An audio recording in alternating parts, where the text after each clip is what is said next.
Hey, and thanks for tuning in to Cheating Tales Lab.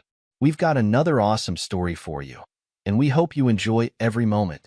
So, let's jump into the story and get things rolling. Jack Reeves fumbled with his keys, the exhaustion from his 36-hour shift making even this simple task a challenge. As the lock finally gave way, he stumbled into the quiet of his home. The silence was a stark contrast to the chaos of the emergency room he'd left behind. He leaned against the closed door, eyes shut, reliving the day's triumphs. Mrs. Johnson's heart transplant had been successful. Little Timmy would walk again after that nasty car accident. Jack allowed himself a small smile. Days like these made the long hours worth it. Opening his eyes, he surveyed the dim entryway. His gaze fell on his daughter's backpack, carelessly tossed on the floor. A fond sigh escaped his lips. "Emily," he muttered, shaking his head, "when will you learn to hang this up?" He bent to pick up the bag, wincing as his back protested the movement. As he lifted it, intending to hang it on its designated hook, a small leather-bound book slipped out and hit the floor with a soft thud. Jack froze, recognizing it instantly. Emily's diary. He stared at it, warring with himself. The scout law, ingrained in him since childhood, echoed in his mind. Trustworthy. Loyal. "I shouldn't," he whispered to the empty house. Yet even as the words left his mouth, his hand was reaching for the book. Something nagged at him, a feeling he couldn't quite place. Call it doctor's intuition, but something felt off. With trembling fingers, he flipped open the diary. His eyes scanned the pages, not really reading at first, just taking in his daughter's neat handwriting. Then, a phrase caught his attention, making his blood run cold. "And then second dad took me to the science fair. He was so proud when I won first place. I wish dad could have been there, but I know the hospital keeps him busy." Jack read the passage again and again. Each time, the words "second dad" seemed to grow larger, mocking him. "What the hell?" he muttered, his voice barely audible. His mind raced, flipping through possibilities. A grandfather? An uncle? But no, Emily would have used those terms. This was something else. Something deliberate. He turned more pages, his heart pounding a frantic rhythm against his ribs. More references to this mysterious figure leapt out at him. "Second dad helped me with my math homework. Second dad took me for ice cream after my dentist appointment." Jack's hands were shaking now, a cold sweat breaking out on his forehead. How long had this been going on? How had he not noticed? The sound of a car pulling into the driveway snapped him back to reality. He snapped the diary shut, his decision made. No more secrets. No more lies. It was time for answers. Sarah's key turned in the lock, and Jack straightened, squaring his shoulders. The diary felt heavy in his hand, a damning piece of evidence. The door swung open, and Sarah walked in, her face brightening at the sight of him. "Jack, you're home early," her smile faltered as she took in his expression, her eyes flicking to the diary in his hand. The color drained from her face. "We need to talk," Jack said, his voice steady despite the storm raging inside him. Sarah's bag slipped from her shoulder, hitting the floor with a thud. "Jack, I can explain." "Can you?" Jack cut her off, his tone eerily calm. He held up the diary. "Who is second dad? Sarah?" Sarah's mouth opened and closed, no sound coming out. She looked like a fish out of water, gasping for air. "What I think," Jack continued, his calm exterior belying the turmoil within, "is that my daughter has been calling another man dad behind my back. What I think is that my wife has been lying to me. Am I wrong, Sarah?" Sarah's shoulders slumped, defeat written in every line of her body. "His name is Alan," she whispered, her voice barely audible. "Dr. Alan Blackwood. He was my professor in college." Jack felt as if he'd been punched in the gut. The room spun around him, and he had to lean against the wall to steady himself. "How long?" he managed to ask, dreading the answer. Sarah's eyes met his, filled with a mixture of guilt and defiance. 10 years. The words hit Jack like a physical blow. A decade. A whole decade of lies and betrayal. He opened his mouth to speak, but no words came out.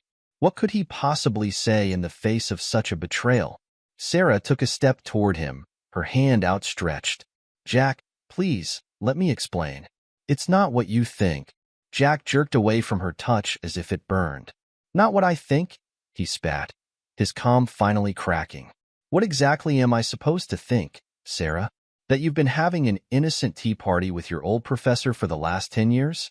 That you just happened to forget to mention it? Sarah flinched at his words. I never meant for it to go this far. It just happened. Happened. Jack's laugh was bitter. Things like this don't just happen, Sarah. You made a choice. Every time you met him, every time you lied to me, every time you let our daughter call him Dad, you made a choice. The sound of the front door opening again cut through the tension. Margaret, Jack's mother, walked in, her arms full of groceries. Her smile froze as she took in the scene before her. Jack? Sarah? What's going on? Margaret asked, her eyes darting between them. Jack turned to his mother, ready to explain, when he caught the flicker of guilt that crossed her face. His eyes narrowed. You knew, he said, his voice filled with disbelief and anger. Margaret set the groceries down, her hands trembling slightly. Jack, please, let me explain. Explain what, Mom? Jack's voice rose, filling the small entryway. Explain that you've been covering for Sarah's affair? That you've been lying to me too? Margaret's eyes filled with tears.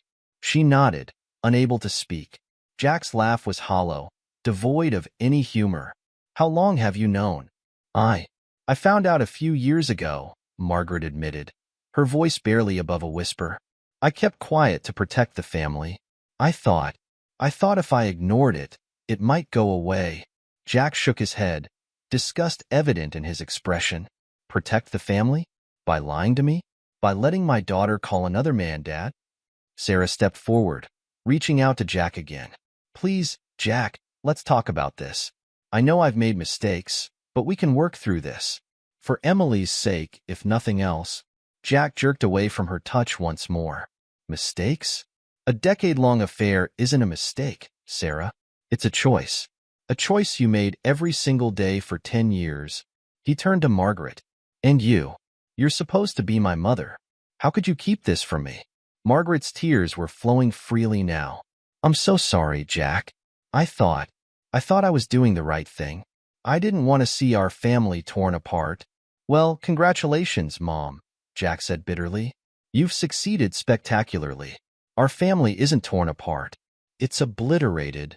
With that, he pushed past them both, heading for the stairs. He needed to be alone, to process this betrayal that seemed to infect every aspect of his life. Jack, wait. Sarah called after him. Where are you going? We need to talk about this. Jack paused on the stairs, not turning back. I'm going to check on our daughter. The one person in this house who hasn't been lying to me for years. His voice was cold, detached. Don't follow me. I can't even look at either of you right now. As he climbed the stairs, he could hear Sarah's muffled sobs and his mother's attempts at consolation. But he felt nothing. The shock was too fresh, the betrayal too deep. He didn't know if he'd ever be able to feel anything for them again. In the days that followed, Jack's world crumbled around him. He threw himself into his work, performing back-to-back surgeries with laser-like focus. The operating room became his sanctuary, the one place where the chaos in his personal life couldn't touch him. His colleagues noticed the change in him. The usual warmth in his eyes was replaced by a steely determination. His easy smile was now a line of concentration, but they attributed it to his legendary dedication, not knowing the turmoil that lay beneath the surface. Dr. Thompson, the head of surgery, stopped him in the hallway after his third consecutive shift. Jack, you've been here for 72 hours straight. Go home, get some rest. Jack's smile didn't reach his eyes as he replied, I'm fine, sir. There's always more work to be done. Dr. Thompson frowned, concern etching lines on his forehead. Jack, I admire your dedication, but you're no good to your patients if you're exhausted. Take a break. That's an order. Jack nodded, knowing he couldn't argue. But the thought of going home filled him with dread. Home was no longer a sanctuary. It was a battlefield. As he drove home, his mind wandered to the confrontations that awaited him. Sarah had been trying to corner him for days, attempting to explain, to justify her actions. But how could anyone justify a decade of lies? He pulled into the driveway, steeling himself for what was to come. As soon as he stepped through the door, Sarah was there, her eyes red-rimmed from crying. "Jack, please," she began, her voice hoarse. "We need to talk about this. I know what I did was wrong, but you have to understand. Your work, you were always at the hospital. I felt so alone." Jack's eyes were cold as he looked at her. "So you decided to sleep with your professor? To let him play daddy to our daughter? Tell me, Sarah, how exactly am I supposed to understand that?" Sarah flinched at his words. "I never meant for it to go this far. It just happened. Alan was there when you weren't. He listened, he cared, and I didn't." Jack interrupted, his voice rising. "I was saving lives, Sarah. I was working to provide for our family. And all this time, you were, what? Playing happy families with your lover?" Sarah's face crumpled. "It wasn't like that, Jack. I love you. I've always loved you. Alan he was a mistake. A horrible, terrible mistake." Jack shook his head, disgust evident in his expression. "A mistake is forgetting to buy milk, Sarah. A mistake is being late for a dinner reservation. What you did, that's not a mistake. That's a choice. A choice you made every day for 10 years. He pushed past her, heading for the stairs. He needed to see Emily, the one person in this house who hadn't betrayed him. He found Emily sitting alone in her room, her eyes red from crying. His heart broke at the sight. In all the chaos, he hadn't stopped to think how this was affecting her. "Hey, sweetheart," he said softly, sitting next to her on the bed. "How are you holding up?" Emily's lower lip trembled. "Is this my fault, Dad? Because I wrote about him in my diary?" Jack pulled her into a tight hug, his own eyes stinging with unshed tears. "No, absolutely not. None of this is your fault, Emily. You hear me? This is about choices that adults made, not you." Emily clung to him, her small body shaking with sobs. "I'm sorry, Dad. I'm so sorry. I didn't mean to call him Dad," he said. "He said it would make Mom happy." Jack's jaw clenched at her words, but he kept his voice gentle. "You have nothing to be sorry for, Emily. You did nothing wrong. The adults in your life, we're the ones who messed up. But I promise you, we're going to fix this. Somehow." As Emily's sobs subsided, Jack felt a renewed sense of determination.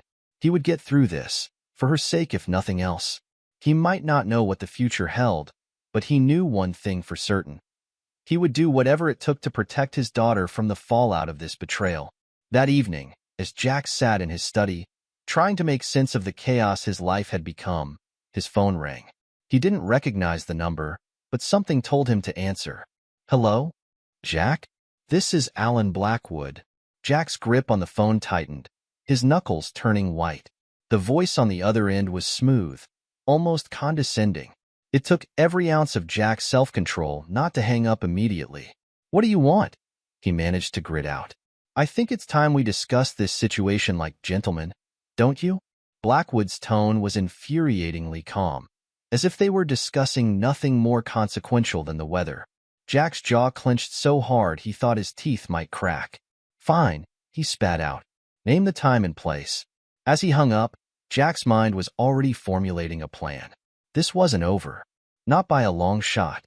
Blackwood might think he had the upper hand, but Jack was just getting started.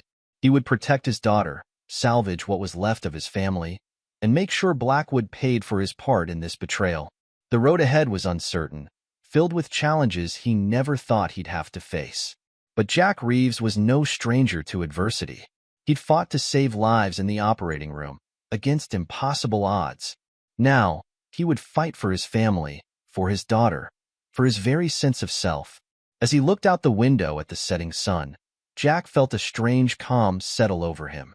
The storm of emotions that had been raging inside him for days quieted, replaced by a steely resolve. Whatever came next, he would face it head-on. He was Dr. Jack Reeves, and he didn't back down from a fight. The ambulance sirens pierced the night, their urgent wails growing louder as they approached County General Hospital. Dr. Jack Reeves stood at the emergency room entrance, his face a mask of determination. The call had come in 15 minutes ago, A devastating multi-car pileup on the highway. Multiple critical injuries. All hands on deck. As the first ambulance screeched to a halt, Jack's mind snapped into focus.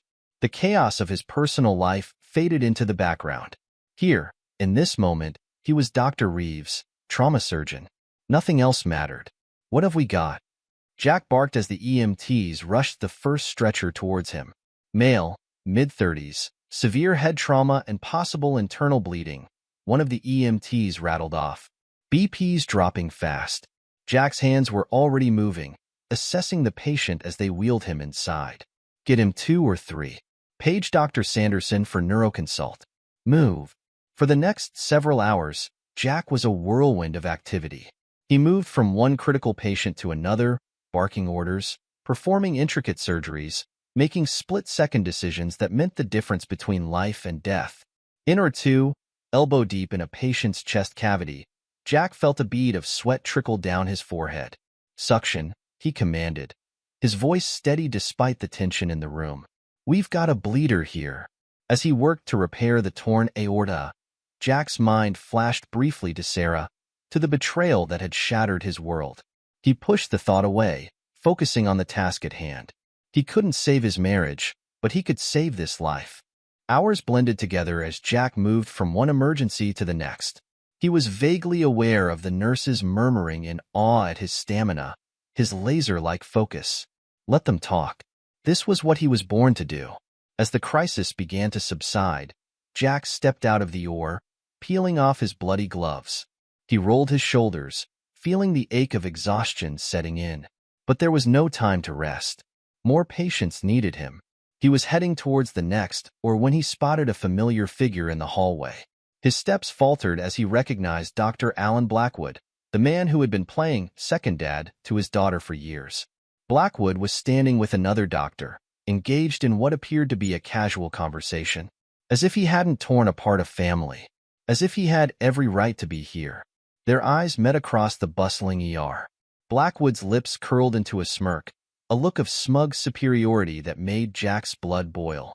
Jack's hands clenched at his sides, the urge to wipe that smirk off Blackwood's face with his fist nearly overwhelming. For a moment, Jack saw red. He imagined striding across the room, grabbing Blackwood by his expensive collar, and slamming him against the wall. He could almost feel the satisfying crunch of the man's nose breaking under his fist. But then a nurse's voice cut through his violent fantasy. Dr. Reeves, we need you in or 4. It's critical. Jack blinked, the red haze receding. He took a deep breath, unclenching his fists. With a last, cold look at Blackwood, he turned and strode towards or 4. He had lives to save. Blackwood could wait. As Jack scrubbed in for yet another surgery, he forced himself to focus. Push away the anger, the betrayal, the hurt. Channel it all into saving lives. That's what he did best. That's what he could control. Hours later, as the sun began to peek over the horizon, Jack finally emerged from the OR. The crisis was over. They had lost 2 patients, but saved many more. It was a victory, albeit a bittersweet one.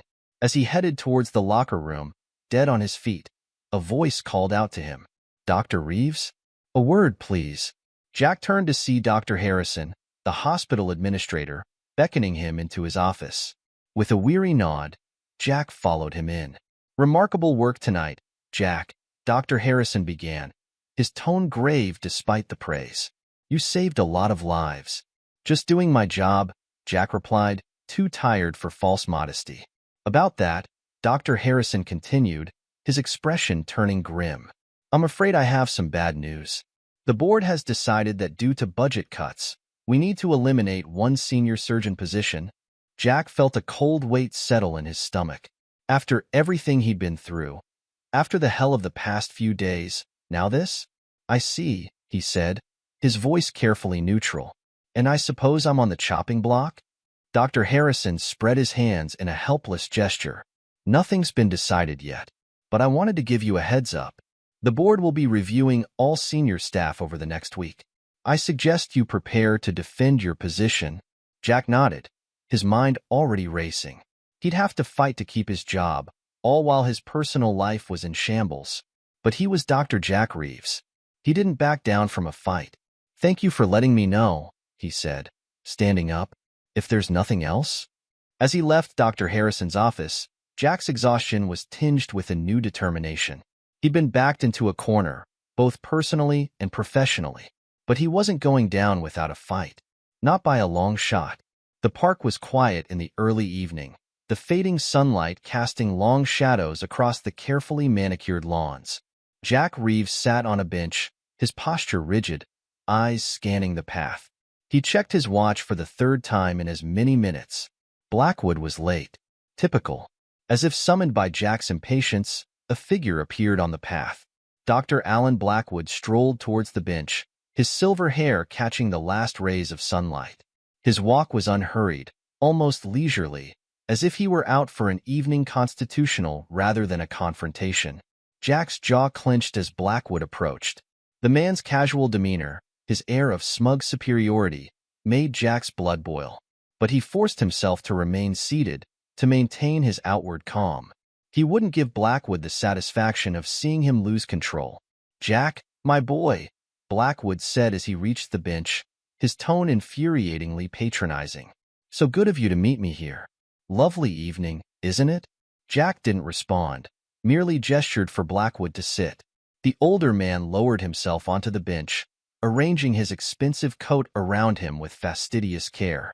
"Now then," Blackwood began, a condescending smile playing on his lips. "I think it's time we discuss this situation like gentlemen. Don't you agree?" Jack remained silent, his eyes fixed on Blackwood's face. Let the bastard talk. Let him dig his own grave. Blackwood, seemingly unperturbed by Jack's silence, continued. "I understand you're upset. It's a natural reaction.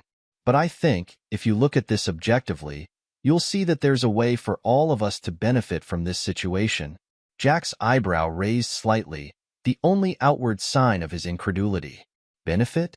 From his wife's infidelity? From the betrayal of his family? He was curious to see how Blackwood would spin this. "You see," Blackwood went on, warming to his theme, "Sarah and Emily, they need me. I've been a part of their lives for so long now. And you, Jack, well, let's be honest. Your work keeps you away so much. They need a stable presence in their lives." Jack's hands clenched into fists, his knuckles white with the effort of restraining himself. "But still," he said nothing. "What I'm proposing," Blackwood said, leaning in conspiratorially, "is an arrangement. I continue to see Sarah and Emily. I can be there for them when you can't. Think of it as a support system. For your family." The audacity of the suggestion nearly took Jack's breath away. For a moment, he was speechless with rage. But then, something shifted inside him. A cold, clear anger replaced the hot fury that had been burning in his chest. When Jack finally spoke, his voice was soft, but there was steel beneath the quiet tone. "An arrangement," he repeated, as if tasting the word. "That's an interesting proposal, Alan. May I call you Alan?" Blackwood nodded, a look of relief crossing his face. He clearly thought Jack was coming around to his way of thinking. "Let me counter with an arrangement of my own," Jack continued, his voice still dangerously soft. "Here's what's going to happen. You're going to walk away. From Sarah, from Emily, from my family. You're going to disappear from our lives so completely it'll be like you never existed." Blackwood's smug smile faltered. "Now, Jack, be reasonable." "I'm not finished," Jack cut him off, his tone brooking no argument. "If you don't, I will destroy you. I will report you to the University Ethics Board. I will provide evidence of your inappropriate relationship with a student. Yes, Alan, I have evidence. And I will ensure that your academic career ends in disgrace." The color drained from Blackwood's face as Jack laid out his plan in excruciating detail.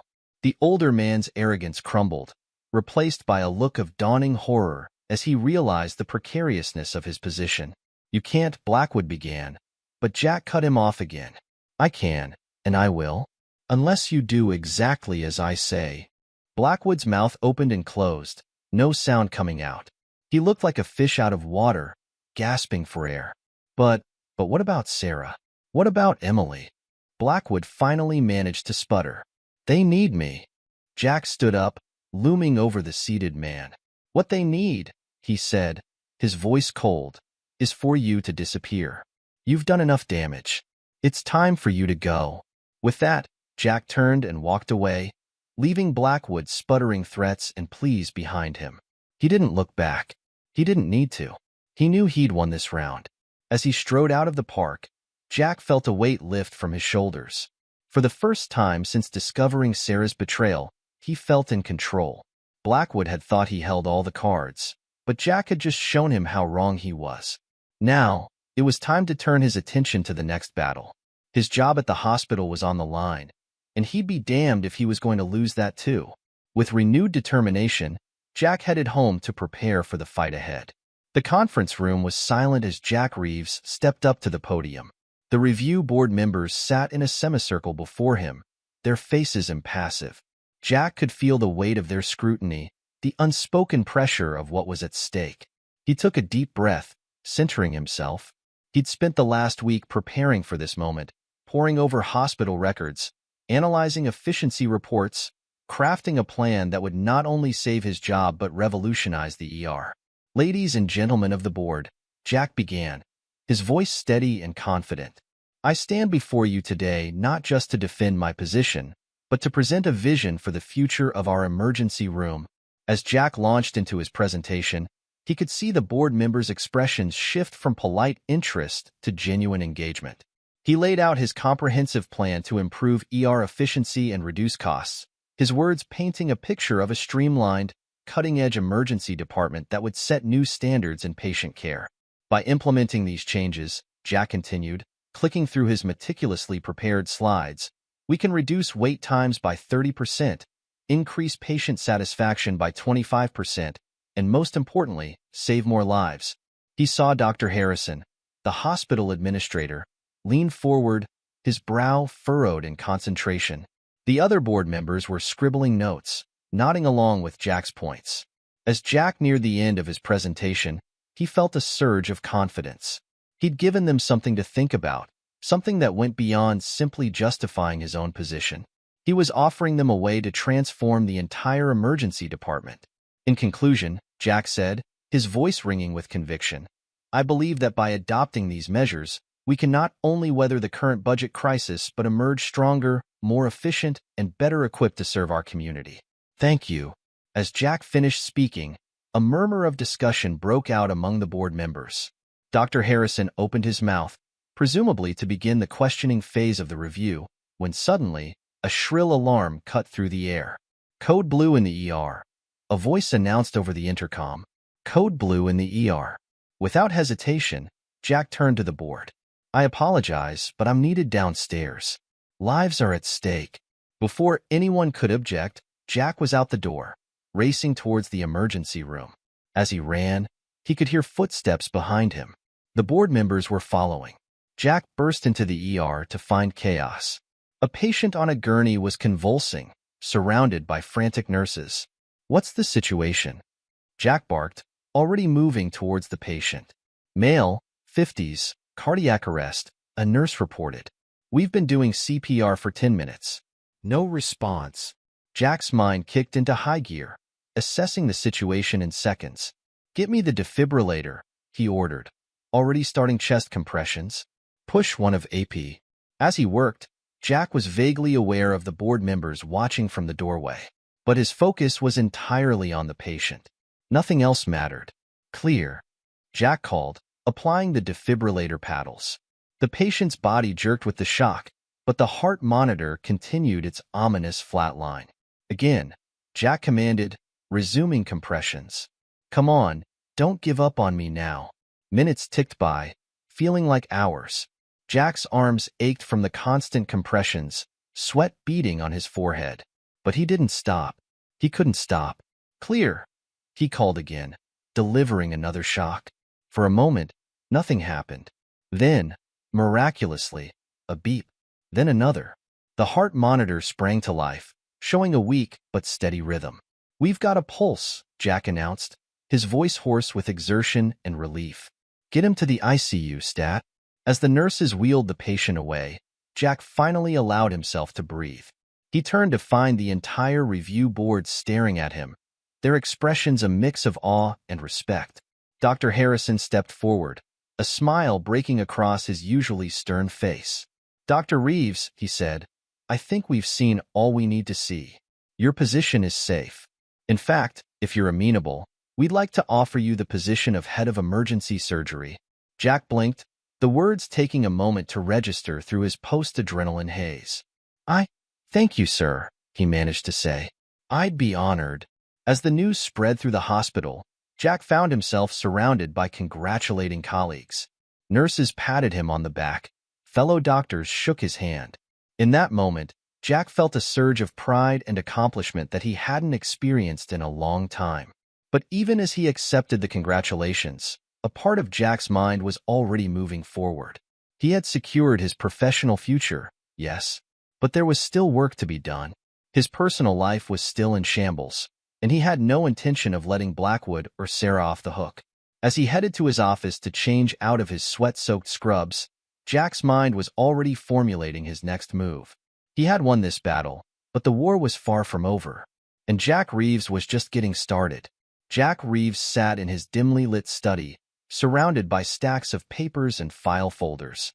The soft glow of his laptop screen illuminated his face, casting shadows that accentuated the lines of exhaustion etched there.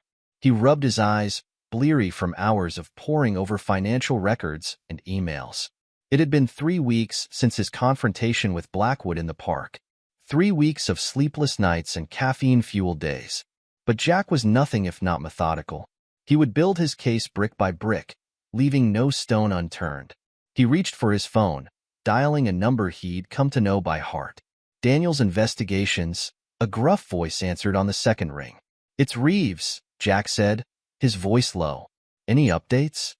"Yeah, Doc. Got some juicy stuff for you. Your wife and the professor met again yesterday. Got it all on camera this time." Jack's jaw clenched. Even after everything, even after he'd made it clear to Blackwood to stay away, they were still seeing each other. "Send me everything," he said, his tone clipped. As he hung up, Jack's eyes fell on a framed photo on his desk. It was from happier times. Him, Sarah, and Emily at the beach, all smiles and sunburned noses. He turned the framed face down with a heavy sigh. Turning back to his laptop, Jack pulled up the financial records he'd been combing through. Credit card statements, bank transfers, even receipts Sarah had carelessly left lying around. It was all there in black and white, years of misused family funds, funneled into supporting her affair with Blackwood. A hotel room here, an expensive dinner there. Gifts that Jack now realized were never for him. It made him sick to his stomach. But it wasn't just about the money. Jack had been reaching out to Blackwood's former students, carefully and discreetly. The pattern that emerged was disturbing. Blackwood had a history of inappropriate relationships with students, stretching back years. He'd just been clever enough to keep it quiet. Until now, a knock at the study door startled Jack from his thoughts. "Come in," he called, hastily minimizing the windows on his screen. Emily poked her head in, her eyes red-rimmed from crying. "Dad, can I talk to you?" Jack's heart clenched. In his laser focus on building his case, had he been neglecting his daughter? "Of course, sweetheart. Come here." Emily shuffled in, curling up in the armchair across from Jack's desk. She looked small, vulnerable. Jack waited patiently for her to speak. Is Mom coming back?" Emily finally asked, her voice barely above a whisper. Jack sighed. How could he explain this to a child? "I don't know, Emily. Your mom and we have a lot to work through." Emily nodded, picking at a loose thread on her pajama sleeve. And Dr. Blackwood? Is he going to be my dad now?" The question hit Jack like a physical blow. He was around the desk in an instant, kneeling in front of Emily and taking her small hands in his. "Listen to me, Emily. I am your dad. The only dad you need. No one, not Dr. Blackwood, not anyone, is ever going to change that. Do you understand?" Emily nodded, tears spilling down her cheeks. Jack pulled her into a tight hug, his own eyes stinging. As he held his daughter, he felt his resolve harden. He would see this through, not just for himself, but for Emily. Later that night, after Emily had gone to bed, Jack found himself staring at his phone again. He scrolled through his contacts, finger hovering over a name he hadn't called in years. Mike Hawkins, his oldest friend, a detective with the police department. Before he could talk himself out of it, Jack hit the call button. Jack? Mike's voice was surprised but warm. It's been a while, buddy. Everything okay? Jack took a deep breath. Mike, I need your help. And I need a friend. Over the next hour, Jack poured out the whole sordid story. The affair, the betrayal, the evidence he'd been gathering. Mike listened in silence, only occasionally asking for clarification. When Jack finally finished, there was a long pause on the other end of the line. Jesus, Jack, Mike finally said. I had no idea.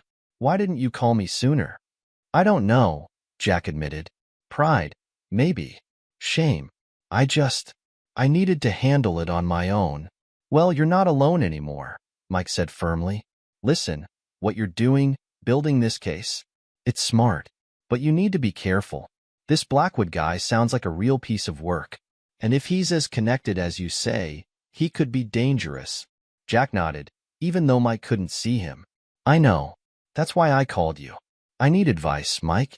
Legal advice, sure, but I also need to know I'm not crazy, that I'm doing the right thing here. You're not crazy, Jack, Mike assured him. And from where I'm sitting, you're handling this about as well as anyone could. But listen, you need to be prepared for how ugly this could get. Are you sure you want to go through with this? Jack's eyes fell on the face-down photo frame. For a moment, he saw Emily's tear-stained face in his mind. His jaw set. I'm sure, he said. I have to see this through. For Emily's sake, if nothing else. All right, Mike said. Then let's do this right. Here's what you need to do. As Mike laid out a plan of action, Jack felt a weight lift from his shoulders. He wasn't alone in this fight anymore. And with Mike's help, he would make sure that Blackwood and Sarah faced the consequences of their actions. The game was far from over, but Jack Reeves was finally ready to make his move. The conference room at the Hilton was uncomfortably quiet. Jack Reeves sat at the head of the long table, his face an impassive mask. To his right sat Mike Hawkins, a thick folder in front of him. Across from them, Sarah fidgeted nervously, her eyes darting between Jack and the door. The tension in the room ratcheted up a notch as the door opened. Alan Blackwood strode in, his silver hair immaculately styled, a confident smile on his face. That smile faltered as he took in the scene before him. What's going on here? Blackwood demanded, his eyes narrowing as he spotted Mike. Who's this? Please, have a seat, Alan, Jack said, his voice eerily calm. All will be explained shortly. As if on cue, the door opened again. A distinguished-looking man in his 60s entered, followed by a woman about Blackwood's age and a sharp-eyed man in an expensive suit. Dean Hartley, Jack said, nodding to the older man. Mrs. Blackwood, Mr. Thompson. Thank you all for coming. Please, be seated. Blackwood's face had gone pale. Jack, what is the meaning of this? He sputtered. Jack leaned forward, his hands clasped on the table. We're here to work things out, Alan. Isn't that what you wanted? To discuss our arrangement? Sarah's head snapped up at that, her eyes wide with panic. Alan, what is he talking about? Jack didn't give Blackwood a chance to respond. Let me explain, he said, his voice carrying clearly through the room. For the past decade, my wife Sarah has been carrying on an affair with Dr. Blackwood here. An affair that began when Sarah was his student. Dean Hartley's bushy eyebrows shot up. Mrs. Blackwood let out a small gasp. That's preposterous, Blackwood blustered. You have no proof. Oh, but I do. Jack cut him off smoothly.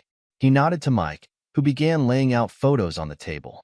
Photos of Sarah and Blackwood together, in various compromising positions. Hotel receipts, bank statements, financial records showing how my wife has been funneling our family's money to support this affair, Jack continued, his voice never rising above a conversational tone, and statements from several of Dr. Blackwood's former students, detailing a pattern of inappropriate relationships stretching back years. The color had drained from Blackwood's face. Sarah was openly weeping now, her head in her hands. This is a setup, Blackwood tried, but his voice lacked conviction. Is it? Jack asked mildly. He turned to Dean Hartley. Dean, I believe you'll find all the evidence you need here to conduct a full ethics inquiry. Mr. Thompson can advise you on the legal implications. The lawyer nodded, already leafing through the documents with a grim expression. Alan, Mrs. Blackwood spoke up, her voice trembling. Is this true? All of it? Blackwood opened his mouth, closed it, then tried again. Margaret, I can explain. But Jack wasn't done. Oh, there's more, he said, his eyes glinting. Sarah, would you like to explain to everyone how you've been embezzling funds from your research grant to pay for your little rendezvous? Sarah's head snapped up, her tear-streaked face a mask of horror. Jack, please, she begged. Don't do this. Do what, Sarah? Jack asked, his calm facade finally cracking. Tell the truth? Isn't that what you should have done years ago? The room descended into chaos. Blackwood and Sarah began shouting accusations at each other, their masks of civility finally shattering. Mrs. Blackwood dissolved into tears. Dean Hartley and Mr. Thompson huddled together, speaking in urgent whispers as they pored over the evidence. Through it all, Jack sat silent, watching the destruction he'd wrought. He felt no joy, no satisfaction, just a bone-deep weariness and a glimmer of hope that maybe, just maybe, this nightmare was finally coming to an end. As the shouting reached a fever pitch, Mike leaned over to Jack. You okay, buddy? He asked quietly. Jack nodded, his eyes never leaving the scene before him. I will be, he said. Let's finish this. With that, Jack stood, silencing the room with his presence. I think we're done here, he said, his voice cutting through the tension like a knife. Dean Hartley, Mr. Thompson, I trust you have what you need. Mrs. Blackwood, I'm sorry you had to find out this way. Sarah, he paused, meeting his wife's tear-filled eyes. I'll have my lawyer contact you about the divorce proceedings. Without another word, Jack turned and walked out of the room, Mike close behind him. As the door closed, he could hear the chaos erupting again behind him. But for the first time in months, Jack felt a sense of peace. The trap had been sprung. Now, all that was left was to deal with the aftermath. The university auditorium was packed, a low murmur of voices filling the air. At the front, a panel of stern-faced administrators sat behind a long table, and in the center, looking small and defeated, sat Dr. Alan Blackwood. Jack Reeves watched from the back of the room, his face impassive. He debated whether to attend this ethics inquiry at all, but in the end, he felt he needed to see it through. To witness the final act of this sordid drama, the head of the ethics committee, a severe-looking woman with steel gray hair, called the room to order. Dr. Blackwood, she began, her voice carrying clearly through the hushed auditorium. You stand accused of multiple ethical violations, including inappropriate relationships with students and misuse of university resources. How do you plead? Blackwood, his once proud shoulders now slumped, barely raised his head.